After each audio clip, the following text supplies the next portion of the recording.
I am Dr. Debbie Almontaser, and I am the CEO and founder of Bridging Cultures Group, which is a diversity, equity, and inclusion consulting firm that provides diversity, equity, and inclusion trainings, coaching, and a variety of other things. In addition, it is the go-to on Arab, Muslim, and South Asian cultures.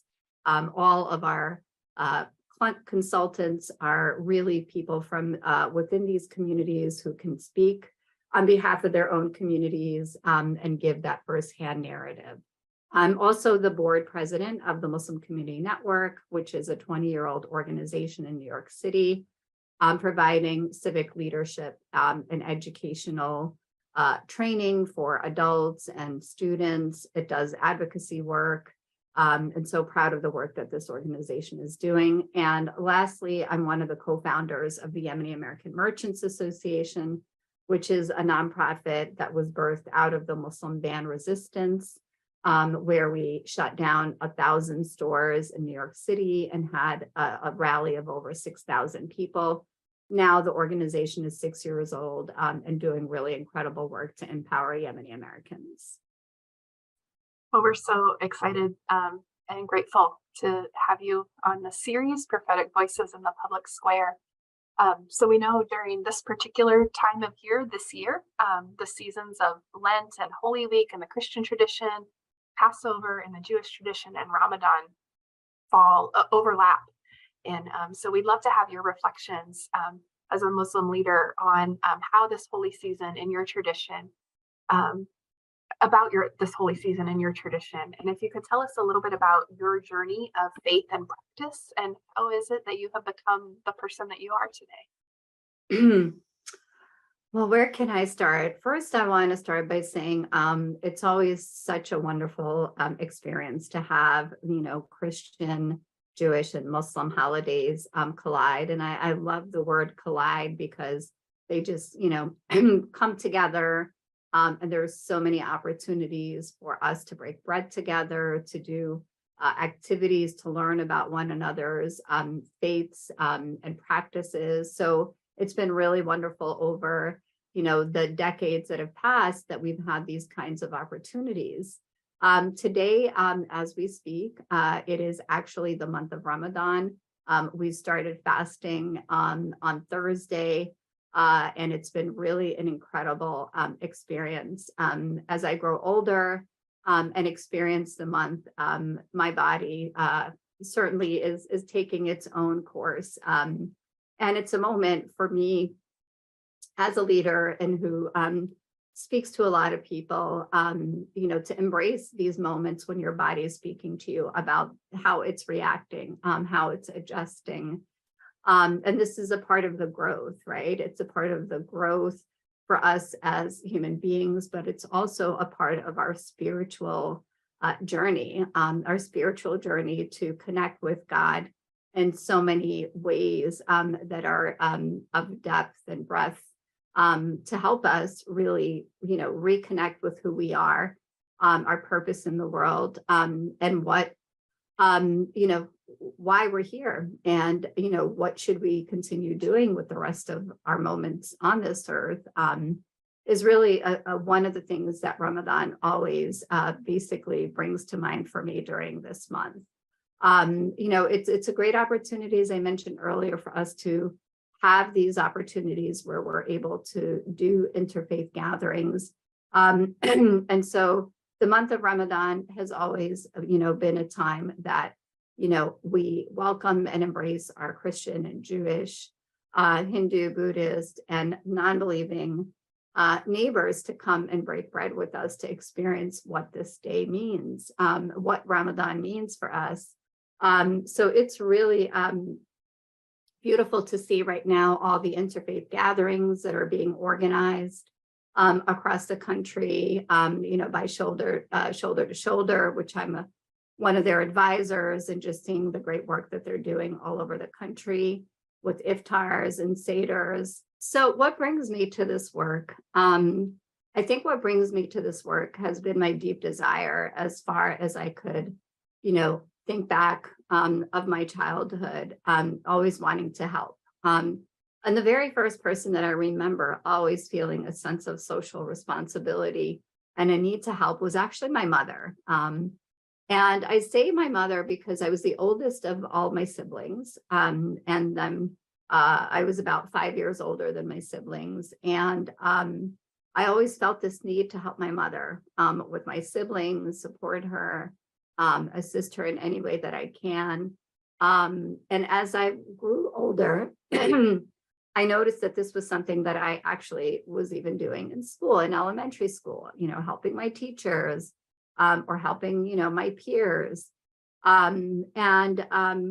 Fast forwarding to where I am in my career, I started off as a school teacher. Again, something feeling a sense of service. And that service was actually in the classroom, helping teach children, helping teach my colleagues. My higher calling wasn't just about teaching academics, but it was also to help people develop a better understanding of Islam and Muslims. And as long as I have been a practicing Muslim, I've seen myself as an ambassador of the faith. What does that mean, ambassador? In my interpretation, what I mean by ambassador is, you help people understand your faith through your actions. And the actions that I took were always, in the spirit of helping people. And it may sound like it's like I was, predestined to make it seem as if though it was a rote kind of help, but it wasn't. It was simply something that I woke up every morning feeling that I needed to do, and it was a part of who I am and my composition as a human being. And the greater responsibility with being a practicing Muslim and easily identifiable through the wearing of the hijab, I always made sure, and thought twice about everything and anything that I said, because as an ambassador, you have to show the best of your faith or the best of whoever you're representing. So this was really the driving force for me, is living my way of life as a Muslim through everything that I did. We wake up in the morning and we give thanks to God for giving us another day on earth to breathe, to walk, to eat. When you go to sleep at night, you're doing the same thing. And so, it's been an incredible journey for me to live, a fulfilled life of service, not only to the Muslim community, but to the larger community, whether it was through my career in education or the very work that I'm doing right now as a diversity, equity, and inclusion expert, where I am trying my best to help people better understand Arabs, Muslims, and South Asians, but also understand all of mankind and the importance of us of creating, an inclusive and embracing environment, no matter where you come from, no matter who you worship, no matter who you choose to love. These are really important things that are important to us and important to me, as a human being trying to, emulate a life of spirituality, a life of service. I'll stop there because I feel like I can keep rambling. Oh, that's wonderful. Thank you. Mhm. Yeah, so expanding on that a little bit, would you tell us a bit more about the prophetic and justice seeking work that you are doing in the world, why you're compelled to engage in that work, and the impact that you're trying to have on issues of injustice in our day? Absolutely. The grave injustices that I have seen throughout the course of my life have been some that have affected the American Muslim community, and some that have affected Black and Brown communities. And I think that my first opportunity to really take a strong stand and speak out against government, against policies, was actually in the aftermath of September 11th, when I saw members of my community being, picked up off the streets, detained, and in some cases deported. And I remember in those days after September 11th, how frightening it was for families, who did not know whether or not their husband or their son were going to come home. And so this was really a terrifying time, for American Muslims. And I remember one night coming home after going to a church to speak about Islam and Muslims and building bridges between the Christian community and the Muslim community, and seeing a line of men with their hands against a wall, being frisked, and then being put into a truck and then just driven away. And I said to myself, what is going on? What is this police state?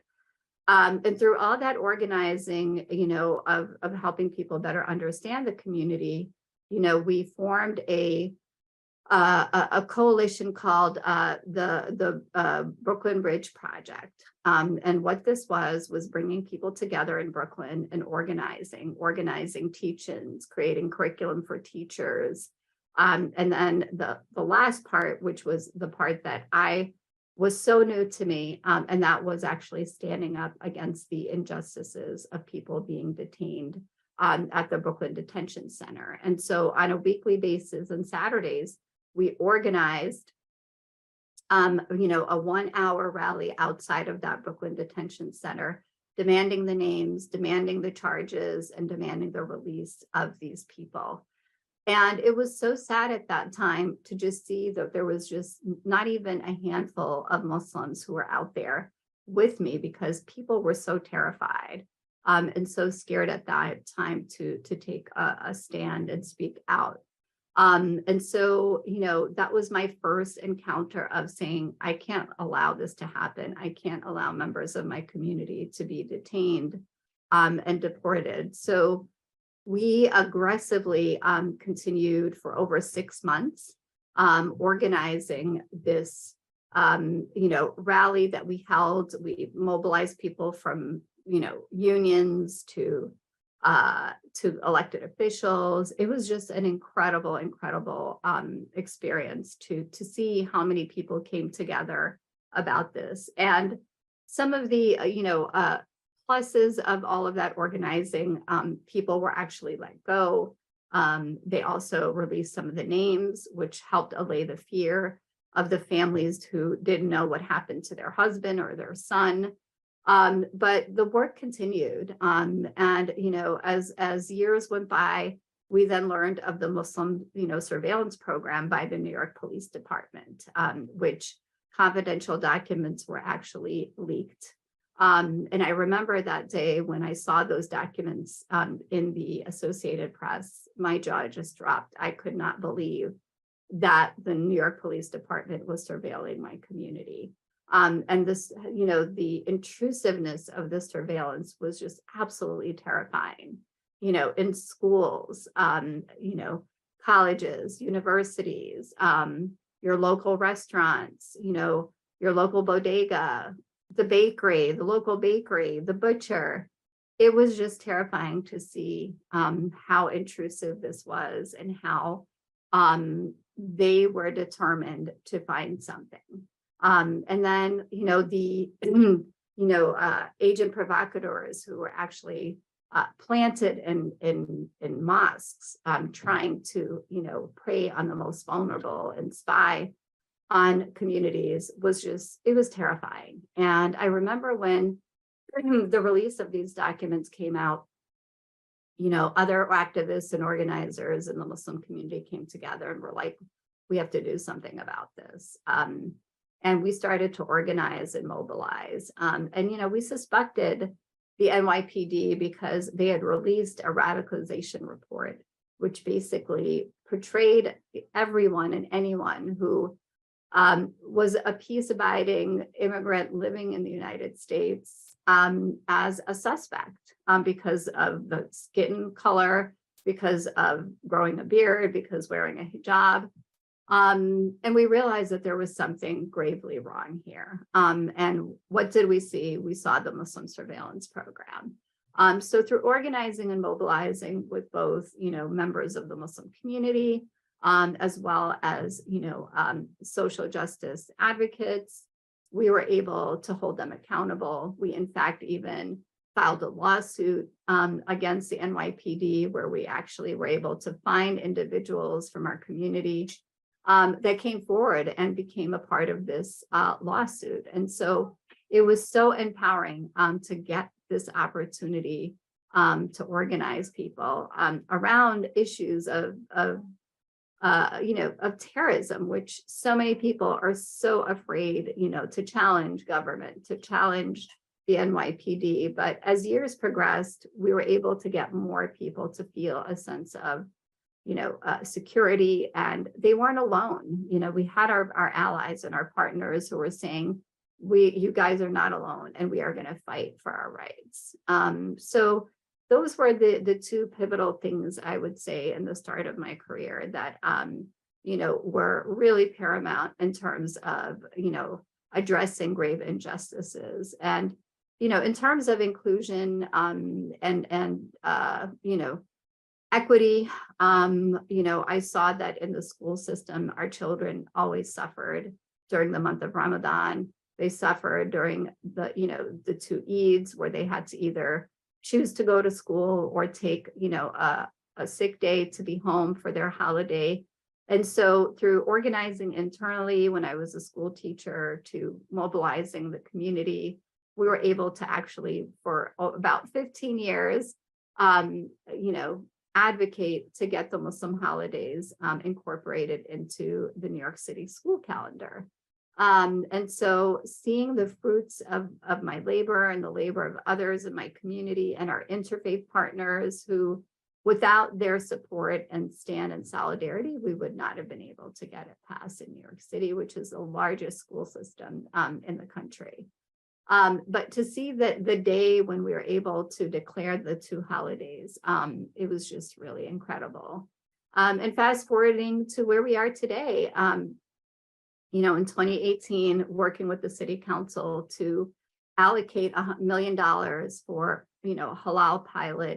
halal food pilot in New York City public schools. And I remember in the beginning stages, everybody was excited, but the Department of Education was queasy and nervous about this, nervous about, getting any Islamophobic attacks. And we reassured them, and we worked closely with them, and we were able to pilot it in 10 schools. Today, the program now is in 79 schools, and it is just an incredible, incredible testament to the will of the people saying, if we're going to be equitable, we have to make sure that every child gets an opportunity to eat and not have to choose between an education and starvation.